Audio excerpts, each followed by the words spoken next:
70? I'm 70 Oh. years old. I'm 35.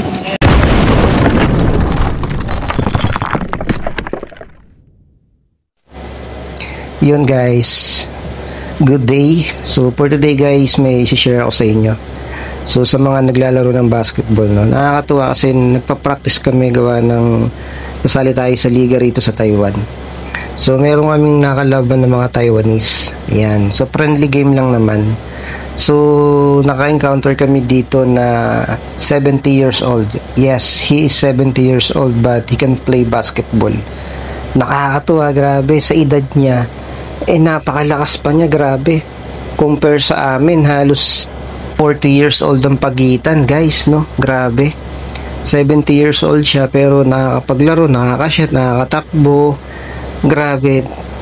Nakaka-amaze talaga yung mga ganitong tao, no? Siyempre sa atin sa Pilipinas, yung 70 years old, di ba?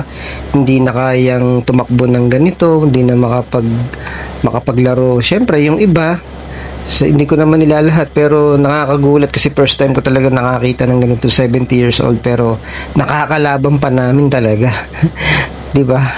Grabe. Ito siya guys, oh, yung nakakulay blue guys. 70? I'm 70 Oh. years old. I'm 35. And all this here. Look at this. Look at this. Here. With this and 20.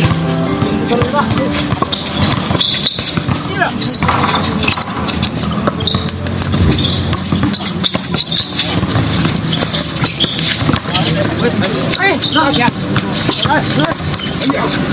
Hey, Harold, no. Hey,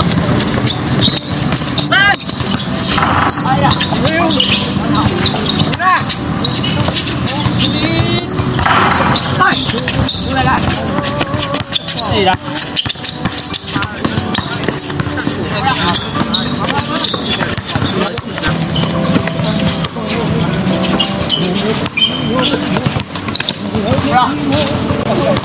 40 years old ang pagitan. Si Manong di pa na hinihingal, kayo hinihingal na. Tira. O diba, nakaka-amaze to, diba? 70 years old pero he can play.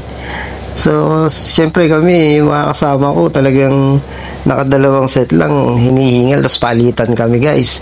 Pero si Manong, imagine, no, sa totoo lang, nakailang laro na kami dyan, pero siya, hindi tumitigil.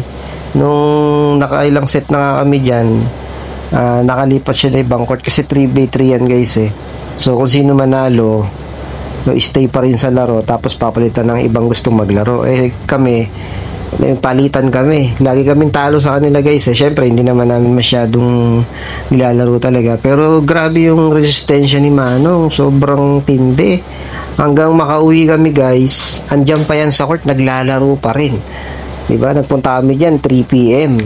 Tapos, nakauwi kami siguro mga 7 PM. Pero grabe, nandun pa rin siya guys, naglalaro pa rin. So yun, nakakatuwa lang no, yung mga Taiwanese talaga na syempre sa kinakain nila, 'di ba, sa daily lives nila. Syempre yung sa health nila, ibang klase. So yun guys, maraming salamat at patuloy na mag-iingat tayo, yung alagaan ng ating mga sarili. Healthy living guys. Thank you so much guys. Mabuhay ang bawat isa. Bye-bye.